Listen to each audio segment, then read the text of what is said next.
Wow, you're so funny today. Hey, everybody. I'm Ed Parcaut here with Brian Galke. Just kidding, Galke. Yeah. How you doing? Good. I'm doing good. How you doing there in Texas, Dallas, Man, Texas? it's beautiful weather the last few days. It's been like in the 70s. It's one of those you want to be outside before you get sunburned and before the humidity hits. So quite good. When's the humidity tomorrow? Probably so. That's why I'm, when that point kicks in with all this hair, I'm just nonstop like, hi, how's it going? You doing good? Okay, that's great. Yeah. Then you wipe off all that sweat, right? With your hand. Exactly. That's why I wear a hat. It's just easier. It stays in the hat. True. All right. So Aces53 today, we're going to have our joker on, which is a person who has a unique ability to help us. And we've been talking about tonality today. Mm-hmm. And for rednecks like me, that means how your tone comes across. Right? Yep. Is that what we're talking about today? Yeah. That is what we're talking about. And at least I could say the words, because some of the words are just so tough for me. Yeah, we know. Well, when you have, when you're third required, I just screwed up that joke. Yeah, there went the joke. I was going to say, when you refer to the third grade as your senior year, that happens. But well, all right. Well, I'm gonna bring it up. So here in California, I don't know how it's elsewhere, but 8th grade graduation is huge. It's like so big. And we this is the dumbest thing. First of all, kindergarten, I don't get it. But, then 6th grade, then junior high. It's like, give me a break. Well, I come to find out most of the people, half of the junior high is not going to make it through high school. So that's why it's so important to them to have that graduation. Interesting. So, yeah. All right. So enough about our issues in California. Let's bring in our guest today. We have Brian Grasso, great guy. Actually did a podcast with him yesterday and we had a good old time. So I'll bring him in and we'll get moving. All right. There we go. Hey, Brian. You guys are fun. I thoroughly enjoyed sitting backstage and watching that. That was great. Oh, yeah. We get to harass each other both on recording and off of recording. So it's fun. Right. Yeah. And this is live. This is like, I'm live. It's on Facebook, LinkedIn, and YouTube, everywhere live. Right. I'm so nervous. You seem like it. Yeah. So a little bit about Brian, right? So we met him through another event that we all went to. So was the first one. Are we getting paid to say the name yet? No, that's why I just said an event. We can say it if we want to. I don't care either way. But yeah, we met at a speakeasy, right? And then you were actually back here in Dallas a month ago, but you guys had to leave earlier. But to get to know you guys, look, you're an intimidating looking guy when you come in. You're a pretty big dude. You're a power lifter. You got tattoos everywhere and everything else. And as I got to know you and your wife, you guys are just amazing people with really, really giving hearts. And it's one of those things of don't judge a book by its cover. And that's why I thought it's great to start off here with a little bit about you, right? So you're a founder, you're an author, a speaker, a trainer, a business and high performance consultant, but then you're also a competitive power lifter, right? I see your videos and everything. And you guys have a radio show. So I don't know when you guys sleep, but it's a pretty impressive life that you guys get in. And one of the things I liked about when you came to the events is you don't just come sit in a corner. You guys ask a lot of good questions, but even more importantly is when we were talking about how to help one of the girls who was on the hot seat get into Meet a Celebrity, you were willing to share your experiences of how you guys got into working with people that are A-list celebrities that we'll let you kind of talk about them a little bit later on. But it was really impressive that you guys were here, not just to take, but to give as much at the exact same time. So that being said, what I was impressed about is I'm impressed about people who bring their wives or who are really connected with their wives, like I am. So my wife is my soulmate. And so that connection, I only like being around other people who treat their wives and husbands the same way, and that's important. And you guys are always on things together. Yeah. Right. Yeah. Brian, send me your picture. It's you and your wife. Right. And so, and that's unusual. I married up. She makes me look better. I'm not going to lie. We all know. Hey, we all marry up. We all marry up.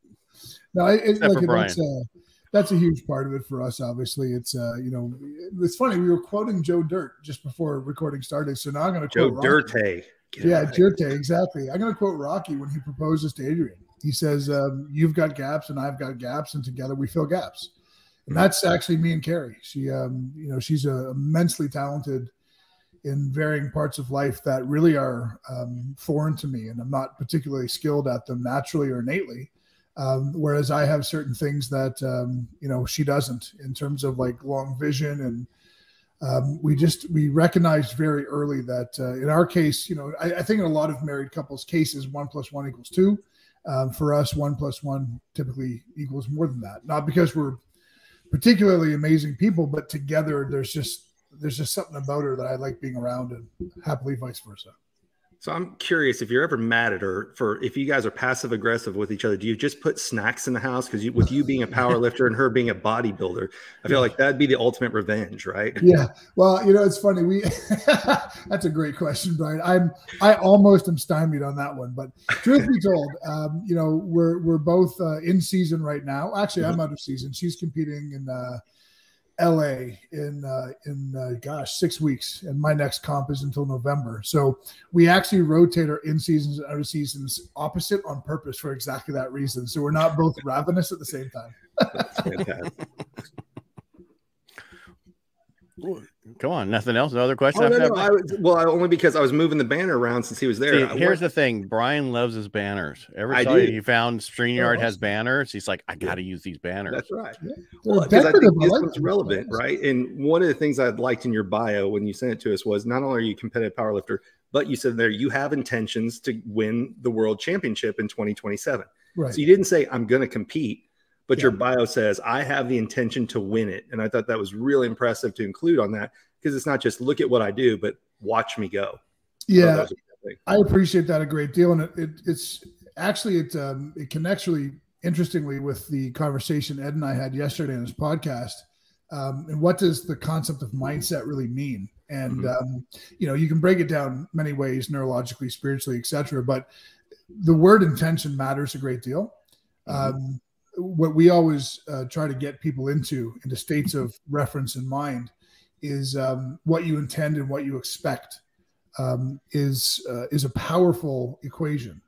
To understand the way the unconscious mind and the conscious brain work together, the dominant narrative in your unconscious mind becomes the expectations that your conscious brain seeks to enact in reality. So you're peppering this high-level expectation into your conscious brain, which means actions, habits, behaviors, choices, decisions all comport to that expectation. The reality is 92% of people don't achieve the goals they set. And the reason that's true is because they don't expect to achieve them. They hope to achieve them. They want to achieve them. That is linguistically a lot different than framing an expectation from the unconscious into the conscious. So I appreciate you noticed that. Yeah. So there you go. Now you can we'll give you the raw footage. You can cut that up and post it on your social media. There you go. You guys are awesome. Well, no, it's about the whole thing. Reason we do these podcasts is to help really one person, right? And that's all we care about. We help more than that, but that's our goal. If we help one person understand the difference, I mean, we've been talking about tonality and how it's important, how you come across. Well, behind that is other stuff. And with you really think about the brain and everything relating to the brain and how it reacts to you and how you have to understand it in order to understand how we relate to it. Yeah. Well, it's, Ed, you kind of primed me yesterday about this tonality topic, which I really love. And I love that you guys are bringing it to the forefront because it does matter. And one of the things I mentioned on your podcast yesterday, Ed, is that the brain has a remarkably small number of operations that it's responsible for every day, but those tasks are essential for us to live and to exist. But the brain also prioritizes in hierarchy form what is the most important of its priorities. And number one for every human being is safety and survival. So if we experience threat of any kind, and like the way you might perceive threat versus the way your brain is perceiving threat are two different things. For example, change, which again, we talked about yesterday, a lot of people don't consciously realize they're afraid of change, but it is your brain's number one catalyzer of threat. So what you think you're afraid of and what your brain is afraid of are often two different things. But the reason I bring that up is, I'm growing very weary of the gurus in the space of be it mindset or personal development who talk about just show up as you and let the chips fall where they may, and people will take you as they want to, et cetera, et cetera. The problem is that, Brian mentioned that, I have a certain stature, I got tattoos everywhere. And I'm also of Italian-Irish heritage, which means that my voice, I talk loud naturally. Italian-Irish people, it's what we do. It was Carrie, my wife, who actually had to remind me over the years that my tonality mattered a great deal, in the hopes that what I had to say was being received by people. So, put that all together. Ed, you mentioned you do these lives to help people. Well, if I'm bombastic and loud, without necessarily consciously knowing it, some of the members of your audience are going to absolutely turn me off in their brains because I threaten them. And that's fair and that's reasonable. But if I want my words to penetrate, to help people, then I have to measure my tonality accordingly. It's not just about showing up as you. It's about, what do you want from your experience? Do you want to help people? Because if you do, you have to measure your tonality properly. So having two of you guys on here that have radio shows, right? Do you think you guys are hypersensitive to tonality compared to the rest of the people? Because if somebody's only listening on an audio front, that's how you have to get the emphasis out there. Like, we understand actors, we understand live videos like this, how your tonality kind of plays in. But when you're strictly radio auditory only, do you think that makes you hypersensitive or hyper aware of your tonality? Yeah, I'd love to hear your thoughts, Ed, because I'm interested in your answer too. Yes, because the real thing is you have to emphasize certain words, emphasize certain things. But the most important thing is, and we talked about this before, is the smile, right? You can't. I never smile. Most people, my wife, are like, this is Ed's happy, this is Ed's sad.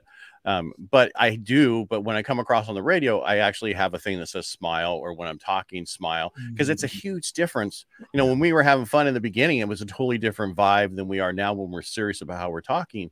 And that's how it is on radio, especially live radio. Now, we record our Real Estate Jerky show on Wednesdays, and we do it, and we have, it depends on which part of the person you are, whether you are, there's two types of people when it comes to radio show, who actually is doing can come up with ideas and do all this stuff and talk on the fly. And then there's the other person who's the supporter, and I can't think of the words for each one. And it's important to know where you lie in that, because that's what makes the show better. Because if you're one of them and you try to do a live show by yourself, you're going to fail. Yeah. You need to have, then you got to have callers call in. Then how you get around that is you have callers call in, and then that's how, so that's important. So yes, tonality, I say it's important across everywhere, because I talk on the phone forever. So how do I connect with somebody on the phone? It's through my voice and then how do I hear what they're feeling is the stress level in their voice when on the other side. Did they hear what I said, or did they ignore, they're not getting it? I can hear the difference in the voices. Yeah, I love that answer. And I want to say that my experience in live radio is why I learned this. But in reality, it's from speaking at live events that I learned this. I've never enjoyed motivational speaking, not me as a speaker, but me as an audience member. I find it's very cheerleady and very rah-rah. It creates a certain physiological response, which is what it's supposed to do. But I often think the salient points aren't heard or met, and they certainly aren't taken away to be used because you were too busy jumping up and down and pumping your fist and doing what you're supposed to do. So what I learned through doing live events myself is that there's an amazing power in pause. There's an amazing power in pause. And that amplifies even more, I feel, on live radio, because I think Ed, everything he said was brilliant. Like the note to remember to smile, because your inflection changes. But one of my favorite things to do is when I'm making an important point on live radio, I start to really slow down and leave room for a pause. And it just, it brings everybody into the moment, because how could it not? It makes them lean forward. That's right. Well said. Yeah. What are you saying? And one more thing. One more thing about this, because so I do a morning show with another, 5 days a week. And Monday I did it by myself, and I started going, I was like, what the hell is wrong with me? I've been doing this forever. And then you find out that, so when you have somebody else on, you pause automatically and they speak and you go back and forth. When you are by yourself and you're talking and you're doing videos, you want to fill in that pause. You just need to stop, think, and keep going, because people don't know why you're stopping. They think it's important. That's what the next thing they're waiting for that next word because you paused. Yeah. Well said. Really well said. We got to keep him around, because he's sure getting my ego feeling so much better these days. So every time I talk to him, he's going to set up. We won't even be recording it. Ed's like, oh, we need to have you back on again. It'll just be you and him. Perfect. I'm down. Yeah. You guys are great. We talk a lot about tonality, and sometimes people don't really get it. But a simple example is if I say, nice to meet you, or nice to meet you. I mean, you're saying the same words, but that's the example of tonality. Is some things you can make a statement with your tonality, other things it sounds like a question, or it doesn't sound confident. And that's why, especially in selling or teaching, coaching, you name it, you have to have that confidence that's there. Because if you sound timid, your audience picks up on that. The other person on the other end of the phone, your radio audience, everything picks up on the tone that you lead with. And that's why learning to, we talked about on Tuesday, slow down a little bit, right? Have a deeper voice when you talk. High-pitched voices, we worry that something's wrong because it's a stressor. And so it is interesting that it's not taught, other than like we learn in music. If you sing, you learn to sing in key, but we don't learn how to talk. We learn how to put words together, but we're not taught about tonality. That's a great point. Gosh, I've said this like 5 times now, but something Ed and I talked about on this podcast yesterday. And what podcast was that? Was that the Inner Edison podcast? Oh yeah, it's a good one. Probably one of my favorites, to be honest. Yeah. We talked about the fact that it can be complex for people to understand, but not because anyone's inherently stupid, but it really defies what we think is true. So we don't actually see with our eyes, right? What we catch with our eyes is a myriad of light. Mm-hmm. And yet what's in front of me right now, what I'm able to see and decipher, is a product of what's there and the light that I'm receiving from it. But also my unconscious mind is filling in the blanks to create the scene that it thinks I'm supposed to be seeing, or it thinks I should be seeing. The same is true with our ears. It's a concept called phonemic restoration, which means just like our eyes, we don't hear exclusively with our ears. We catch sound waves, and we in a millisecond reproduce them into the coherence of what you just said, BG. But we also use our unconscious mind to fill in the gaps, to create everything from what you said and how you said it. Right. We kind of make sense of it that way.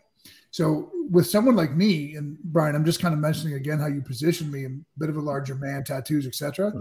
I have to really measure tonality well, because phonemic restoration implies that someone might not be hearing me the way I want to be heard, because they are using their bias of what they see and expecting a certain thing.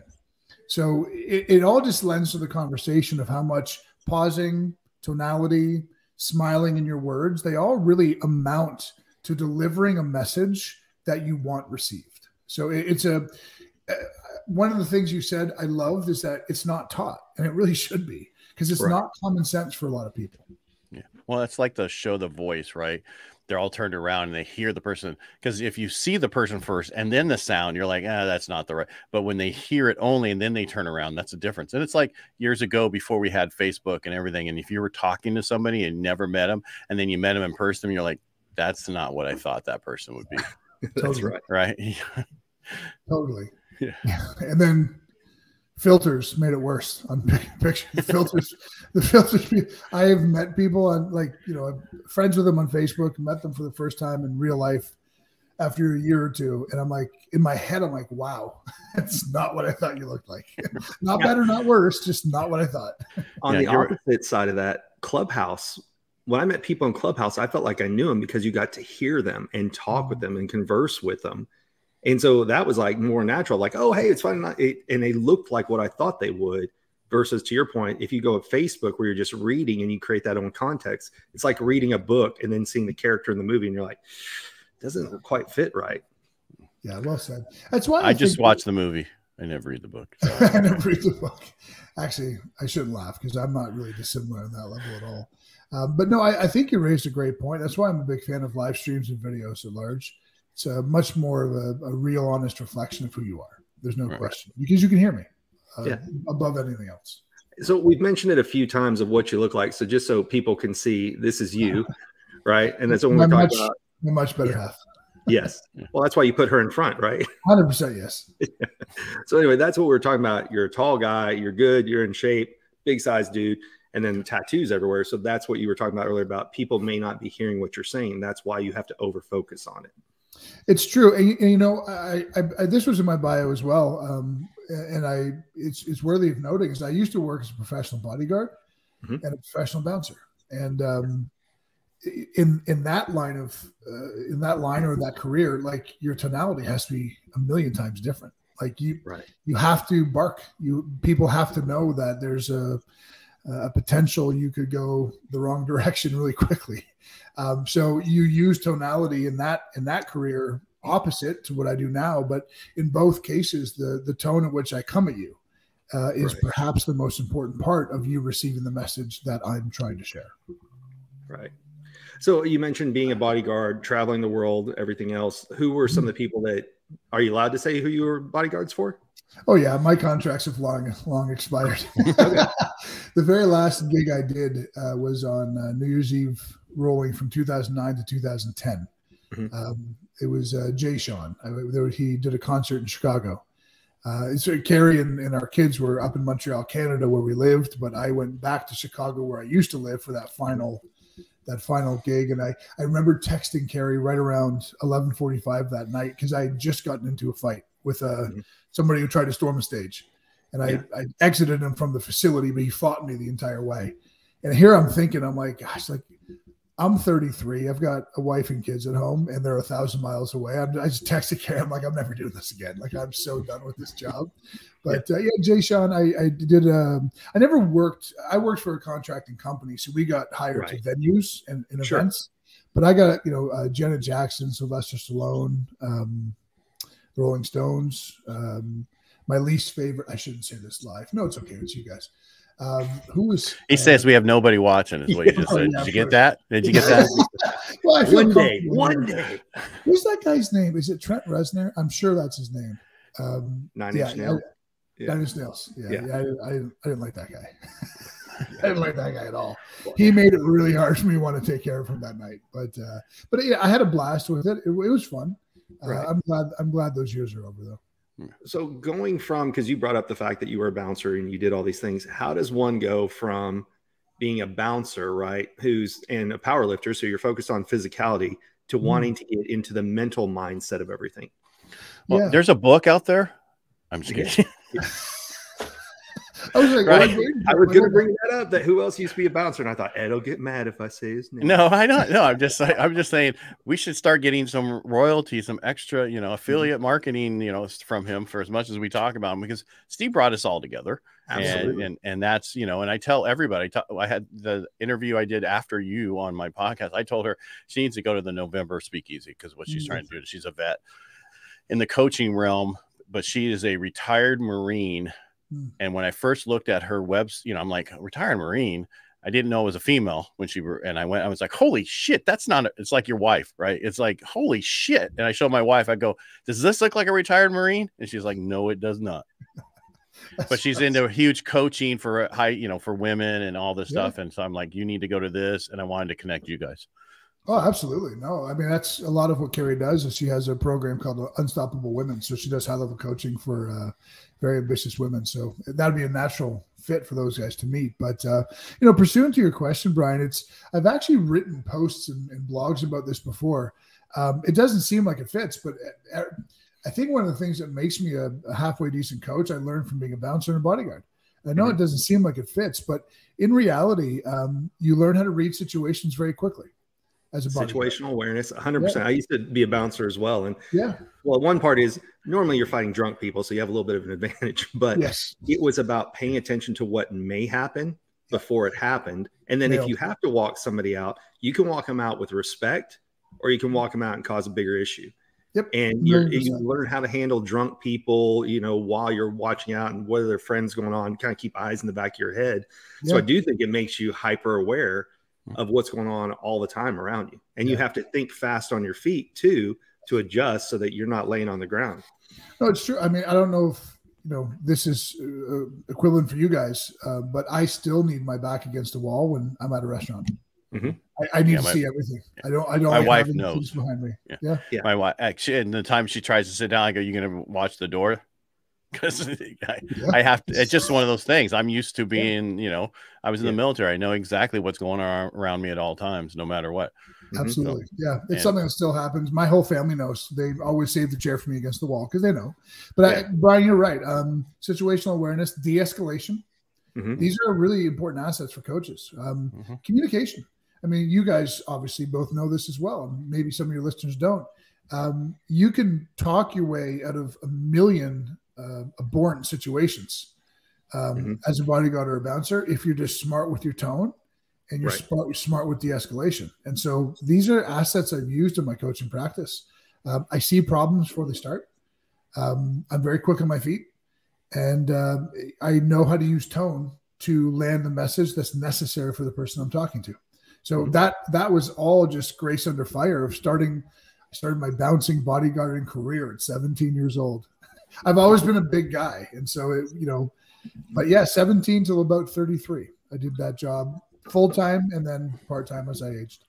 So a curiosity. Hold on, before you keep going. So what you just said is the same thing you need in sales, right? When you're talking to a prospect and you're trying to get them down the road that you need to become a client, it's the same. You use the same stuff all the time. Tonality, clarifying how you're trying to get to you, and it's how you're telling your story and how you're trying to control it all the way through. Same thing with what you guys were talking about with being a bodyguard. You don't want to get into that fight because you want to. Why do you want to get hurt? So you got to figure ways to get around it. Well, and like you're saying, if somebody's coming at you and you have a calm tone and they're erratic, you can calm somebody else down with your tonality. And it's you can go the inverse of that. If you're trying to sell somebody, is you can inspire and excite someone just through your own excitement over the phone. A question I had for Brian was, because of the fact that you deal with a lot of youth as well. Yes, Ed, I threw up a banner. What's the difference in tonality when you're talking to an adult person that you're coaching versus when you're trying to inspire young kids and athletes? Yeah, tonality plays a role, but not as much as linguistic gymnastics. And what I mean by that is, my kids are young-ish. They're my son's 20, my daughter's 18. And they have certain words. Like I'll say, hey guys, I won't be on my phone for the next hour. I'm in the gym. So if you text me, I won't get back to you. My daughter will respond with the word bet. Now, bet means okay or something like that. If I use a word like bet when I'm talking to a bunch of kids and I'm serious about it, they stop taking me seriously because they know I'm a 50-year-old man who's trying to be cool. But if I use it in the right way and I make a good joke with it, all of a sudden they think I'm hilarious. And now I've become the adult who is comfortable. I'm not judging them. I'm not making fun of them. I'm not chastising them. I'm not ridiculing them. I'm not doing anything other than trying to get on their level. And so tonality plays a role. Word selection plays perhaps an even bigger role. Okay. On the inverse of that, you've mentioned in a few of the speakeasies a certain celebrity that you guys have a relationship with, right? Who travels the world, famous singer. How do you talk to celebrities any differently with tonality?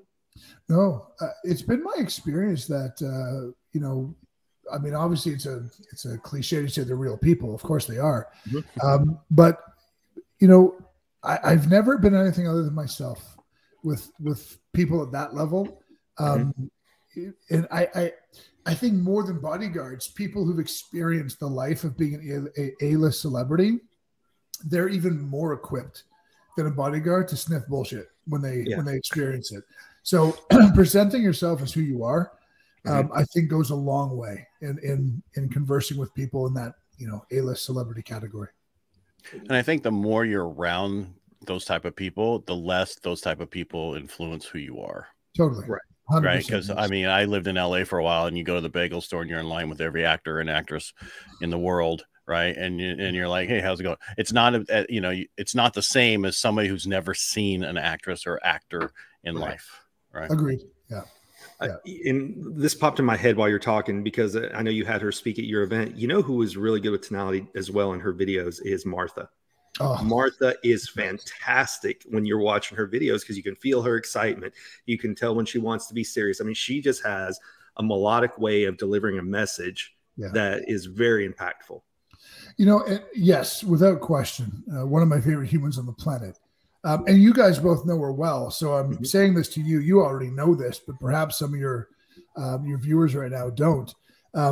as much as Martha uses tonality so incredibly well, when she's not on camera and you're just having a conversation, she sounds exactly the same. Right. She's and being that's herself. what I love about her. Yeah, she's just being herself, and she's inflecting when she's excited. But she's just so authentically in that. I think you used the word melodic, which that's exactly the way she speaks. I couldn't agree more. Yeah. I was wondering if that word was going to come up. Authentic. Melodic, yeah. No, authentic. Oh, authentic. Yeah, it's my favorite. Yeah. I wrote a blog post, how to be authentic and makes it. No, I didn't write that. I would never write that blog post. No, it's amazing how many people use it a lot, though. And it's like, okay, there's other words that could be maybe better, you know. And we talked about this yesterday about a lot of coaches and mindset coaches are using certain words like, I help you get unstuck. Well, what does that mean? Well, you know, you're unstuck. It's like, you don't even know what it means. So and it's important to know words if you're going to use them. It's important to know tone if you're going to use it. And you should be who you are, period. Right? If you're an asshole, just be the asshole. You'll get a ton of people to like you. No arguments. Look how many people like Brian. I mean, it's just which one? I mean, all Brian's are well liked. Yeah, Brian Galke, not Brian Grasso. Yeah. Hey, you're just jealous. We have more letters in our name. You calm down. Yeah. Really? Yep. Only on the screen you do. Yeah.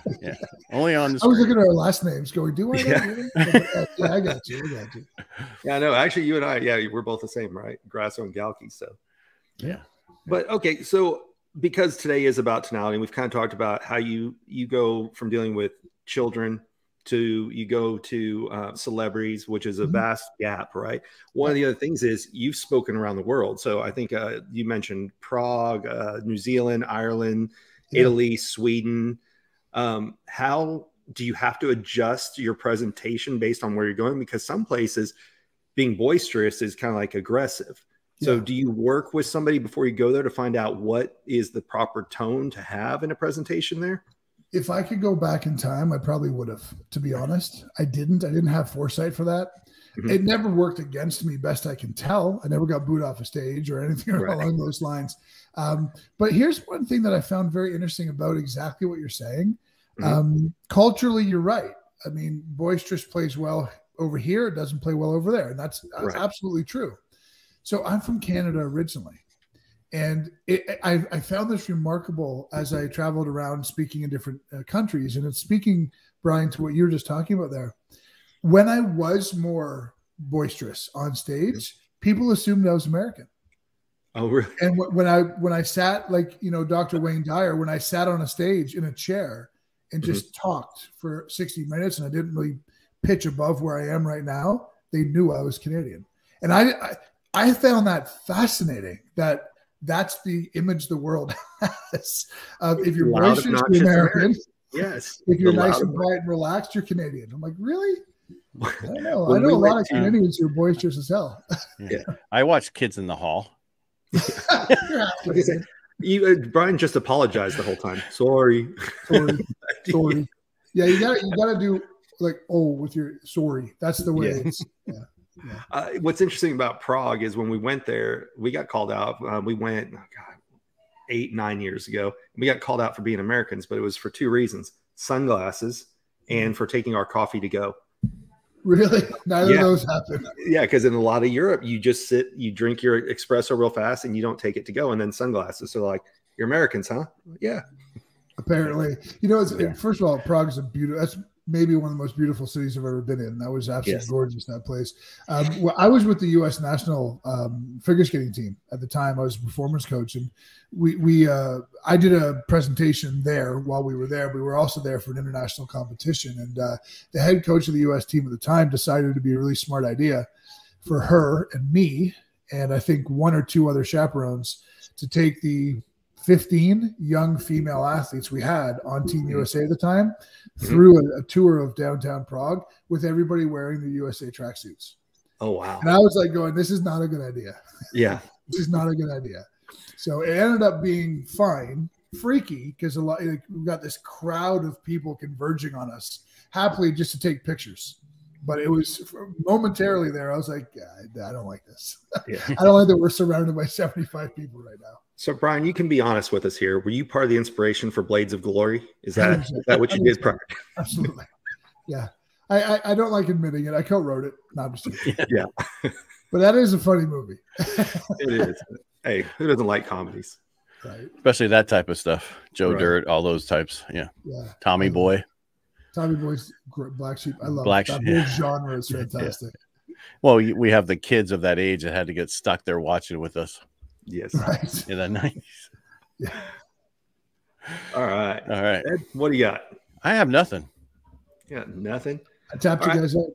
Yeah, well, no, we've been all over about what, how tonality works in every different facet, right? We've hit everything from selling to coaching to just in general talking to people, how to change certain situations by how you're talking to somebody, how you can, if someone wants to fight you, you can get rid of, not go in that fight. Right.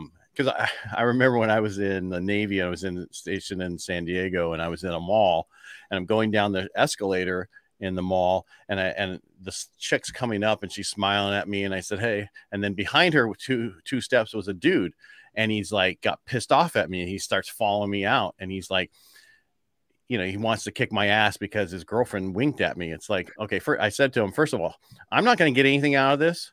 You're going to go home with her. I'm not. So, right. So, but he did take a swing at me, knocked my hat off. And I said, if you couldn't hit me this close, you better get the hell out of here.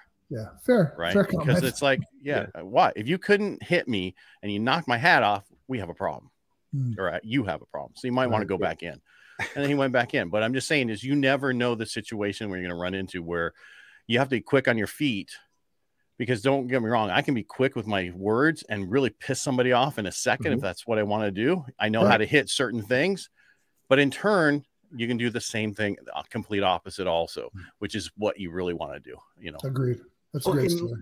Let's look at, since we have Brian on here, the most extreme example, right? When he's going to go power lift, if his coach is like, I really believe that you could lift the weight if you try properly, it is not going to inspire him, right? Versus if he's yelling and screaming at him, that tonality inspires. So it is interesting of all the different ways that our words and how we say them impact how we show up. So true. Right? Yeah. So true. It's different in every situation. I saw a thing on Facebook the other day where the guy was trying to lift and he tore every single muscle in his knees, his ACLs, right? He was doing a deadlift and, and then he came back 3 or 4 years later and he lifted. They told him he'd never walk again, never be able to power walk. And he was able to walk, do everything, and actually lifted more. Yeah. When he came back, I'm like, that's because he put in all those extra strength stuff in there. Yeah, of course. That joint. Of course. Well, it actually speaks to how much tonality in your own head matters. How you talk to yourself is every bit as important as the tonality you use externally. So that's a great evidence of that right there. Absolutely. So, Brian, a question for you. We talked about a lot of things you've done, bodyguard to A-list celebrities, performance coach for Olympic athletes. You now coach coaches, like in terms of what, business as well as strength and conditioning. I actually don't. I don't dabble in coaching fitness at all. No. Oh, not. Oh, you don't. Okay, that's my misunderstanding there. What's the best way for people to find you? It's a really bad answer, but Facebook. I know it's a bad answer. Everything in our business is being renovated right now, and I honestly couldn't tell you what the URLs are going to be. But on, Brian Grasso profile on Facebook. I'm a real guy who enjoys real conversation. If anyone ever has a question for me, just message me. I'm happy to dialogue. I don't have the velvet rope thing around me. So honestly, just come to my profile page and snoop around. And if you have any thoughts or questions, just drop me a DM. I'm happy to participate in the conversation. So who's your, I'm going to go a little bit further. Who's your perfect client that you're looking for? Great question. Great question. It's evolved over the years, but I'd say my best client right now, the person I'm able to have the biggest impact on, is, to paraphrase from you, Ed, somebody who actually is stuck, but they know they're stuck. Right? There's a lot of people who are delusional. They think it's circumstantial. They think it's situational. In reality, it's the half square foot of real estate above their neck that's the problem. They just don't know that. So my best client is somebody who is stuck, but they know they're stuck. That's somebody I can work with very, very easily, because all the things we do, mindset oriented or EQ oriented, it has to have a willing audience. And if you know you're stuck and you know you're the reason you're stuck, that's an easy person for me to work with. Now, what about if they want to? So they enjoyed listening to you talk today. Where else can they find you in terms of seeing you perform, talk, anything like that? Like, is all basically on website? Yeah, you know, the best place to see what Carrie and I are up to now is called eligroup.org. That's ELI group.org. So we're a lot of the reason we don't have we're revamping our web presence right now is that our business is going through a very nice pivot where we're donating most of our energy and time into this youth-based programming that we got very excited about a few years ago, and we weren't expecting it to ramp up the way it has. We're working contractually now with school boards and school systems all around the country. Our app for adolescents to teach them mindset and EQ comes out in Q3. And a lot of what we do in LA Group is also with military personnel, both retired and active duty folks. So yeah, that's it right there. That's a great hub that shows you what we're doing, why we're doing it, and where we're going to be in terms of future events and speaking engagements. Fantastic. Yeah, I appreciate that. Anything else, Brian? Either Brian? All right. The Brians. I'm not used to. You feel teamed up on? Not feeling like BGs. Staying alive. Anyway, I was wondering if someone was going to do that. Perfect. Thank you. There you go. Yeah. You know, Brian, thank you so much for being on the show today. You're really welcome. Appreciate it. The other Brian. Now, you guys are great, man. Ed, I was talking to you yesterday, and I made the mention that I'll make it again now. My least favorite podcast or live show to do is when the host sends me questions 2 weeks in advance and says, these are the 20 questions I'm going to ask you. And in my head, I'm like, that's not going to be a conversation, though. That's just ridiculous. You guys are fun. So thank you guys for inviting me. This was a blast. I really enjoy both of you, and I think what you're doing is fantastic. Absolutely. We'll have a follow-up one on mindset. Once we're getting into the practical skills now, right? Like, what do you need to do? Research, prospecting. Now we're into cold calling and tonality. But once we start getting into more of the mindset stuff, we'd love to have you back on. It'd be my pleasure. Yeah, you might be even better with Carrie. She's way smarter. Absolutely. Yeah. She's better looking anyway. Way better looking. Yeah. Can you let us know that she watches all the same movies so we can quote Joe Dirt and everything else, right? I'll tutorialize her. I promise. Yeah. I'll have you ready for it all. Get her up to speed. Yeah. All right, this weekend, here's our movies we're watching. Boom, boom. That's boom. right. It's like a book club, but it's just Joe Dirt, top of the list by far. Yeah, Joe Dirt K. Church it up, buddy. Yeah. I appreciate you guys. So thanks for having me. This was fun. Yeah, we had a great time. Thank you for showing up. Thanks for being here. Thank you for putting up with Ed for 2 days in a row. I mean, that takes a lot. That says a lot about your character. No, I actually think people are surprised how I do podcasts, because not everybody does a podcast the way that they should do a podcast. I agree. Asking the right questions, letting it flow normally like a conversation.